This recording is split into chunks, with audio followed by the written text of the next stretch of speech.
မြင်သာအောင်ကြည့်ကြမယ်ဆိုရင်ခွေးမိသားစုလေးဟာအိမ်ပြန်လက်မှာမြေတစင်းရဲ့တစ်ဖက်ကန်းကိုကူးနေကြတာပဲဖြစ်ပါတယ်။မြစ်ကလည်းအကျယ်ကြီးသူတို့သားလေးတူနာတို့ဟာနွားနိုးတောက်ရတာကြိုက်တာကြောင့်သူ့ဖေမောင်းလာတဲ့နွားလဲကနွားစီနွားနိုးညှစ်ယူလာတယ်။သူတို့သွားနေတဲ့ခီးရရှည်လုံးတာကြောင့်အန်ဒီရယ်တွေနဲ့သူတို့တွေ့နိုင်တယ်မမျောလင်းမဲအော်တန်တွေကြားလိုက်ရတာကြောင့်သူတို့ထိတ်လန့်သွားကြတယ်။သူတို့လည်းအရှိကြီးဖြစ်အောင်ချိတ်ဆက်နိုင်တာကြောင့်ရန်သူတွေလည်းခွေးမိသားစုကိုပပတ်လဲဝိုင်းထားပြီးအန်ဒီရယ်ပြုဖို့ကြိုးစားကြပေမဲ့အန်ဒီရယ်မပြုတ်နိုင်ရှာဘူး။ခွေးမိသားစုလည်းရန်သူရန်ကနေလွတ်ပြီးခီးဆက်ထွက်လာခဲ့ကြရာတနေရာရောက်မှခွေးလေးထော်ကွန်းကဆုံးဖြတ်ချက်ချလိုက်တယ်။အေဂျန်လာတဲ့တတော်တုံးနေရာမှာအိမ်ဆောက်ဖို့ပဲဖြစ်တယ်။ဒီတစ်တာကတော့အိမ်ဆောက်နိုင်စွမ်းရှိတဲ့တစ်တာပဲဖြစ်ပါတယ်။တစ်တာကိုဖွင့်လိုက်တဲ့အခါမှာတော့အလင်းမြန်အိမ်တစ်လုံးဆောက်ပြီးသားဖြစ်သွားတယ်။နောက်တစ်တာတစ်လုံးကတော့ရှည်ရှည်မျောဖြစ်ပြီးချန်စီယိုဖြစ်ထွက်လာပြီးအိမ်ဘေးပတ်လည်ကိုဝိုင်းလိုက်တယ်။အဲ့ချိန်မှာပဲနွားတကောင်ရေတောင်းနေတဲ့ရေကန်ကိုပိတ်မိသလိုဖြစ်သွားတယ်။အိမ်တော်ကလည်းသူ့ပိုင်ရှင်ကိုသူတို့ပိုင်နဲ့ထဲခွေးမိသားစုဝင်ရောက်နေတဲ့အကြောင်းသွားပြောလေတယ်။သူတို့ပိုင်နဲ့ထဲဝင်လာတဲ့အတွက်ဒီတိုင်းထိုင်မနေနိုင်ပဲတနက်ကိုဆွဲယူလိုက်ပြီးဒီတိုင်းမနေနိုင်တဲ့အတွက်မြင်းစီပြီးခွေးတဲ့စီအမြန်ပြေးထွက်သွားလေတယ်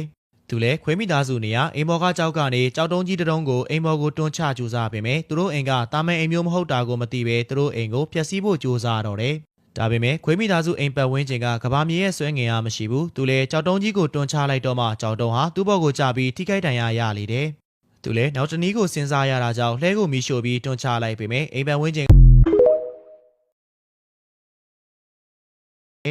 သူလည်းနောက်တနည်းကိုစဉ်းစားရတာကြောင့်လှဲကိုမီးရှို့ပြီးတွန်းချလိုက်ပေမဲ့အိမ်ပတ်ဝန်းကျင်ကအောက်ဆီဂျင်မရှိတာကြောင့်သူ့ဟာသူမီးငြိမ်းသွားလေတယ်။စဉ်းစားလို့မရအောင်ပါပဲခွေးမိသားစုအိမ်ကမီးရထားသွားလို့ရတဲ့မြေအောင်လမ်းမှာရှိနေတာကိုတထေးမြင်လိုက်ရလေတယ်။တောခွေးလဲစိတ်တူသွားပြီးတနက်ဆွဲထုတ်လိုက်ပြီးခွေးမိသားစုကိုတိုက်ခိုက်တော့တယ်။ခွေးလေးကလည်းသူ့အိမ်နေရာကနေထွက်စီရမလို့ပဲတောခွေးကိုအိမ်ထဲကနေတိုက်ခိုက်လေတယ်။တောခွေးပြလိုက်တဲ့ကြီးကကလေးတောင်းနေတဲ့နွားနို့ပလင်ကိုထိမှန်သွားတာကြောင့်သူမိမထိတ်လန့်သွားလေတယ်။သူမိမကိုကာဝယ်ဖို့တနက်ပေးလိုက်လေတယ်။သူလည်းအိမ်ရှိထွက်ပြီးနွားမစီပိုက်ယူပြီးသူကလေးတောက်ဖို့နွားနို့ယူပေးလေတယ်။သူကလေးကိုကာဝယ်ဖို့ထပ်ပြီးတနက်နဲ့တိုက်ခိုက်လိုက်ရာတထေးကင်နေတဲ့တနက်ဟာလူးလိပ်ပြီးသူ့လက်ထဲကနေပြုတ်ကျသွားလေတယ်။တနက်ကအသက်ရှိသလိုလူးလိပ်အောင်နေတာမျိုးဖြစ်တယ်။တောခွေးလည်းနောက်တစ်ပြန်လဲတိုက်ခိုက်လေတော့သူကလေးတောင်းနေတဲ့နွားနို့ပိုက်ကိုသွားထိတယ်။ကလေးမေကလည်းကလေးတောင်းနေတဲ့နွားနို့ပိုက်ကိုပလာစတာနဲ့ဖာပေးလေတယ်။တောခွေးလက်ခိုင်မှာခွေးကသူ့ကိုထိအောင်တိုက်ခိုက်လိုက်တော့တောခွေးလည်းတော်တော်ဒေါသထွက်သွားလေတယ်။အဲ့ချိန်မှာခွေးမိသားစုအိမ်ထဲကရုပ်တုဟာအသက်ဝင်လာပြီးတောခွေးကိုပြေးတိုက်ခိုက်လိုက်တဲ့အခါမှာတောခွေးဟာခွေးမိသားစုအိမ်ပေါ်ပြစ်ကျသွားလေတယ်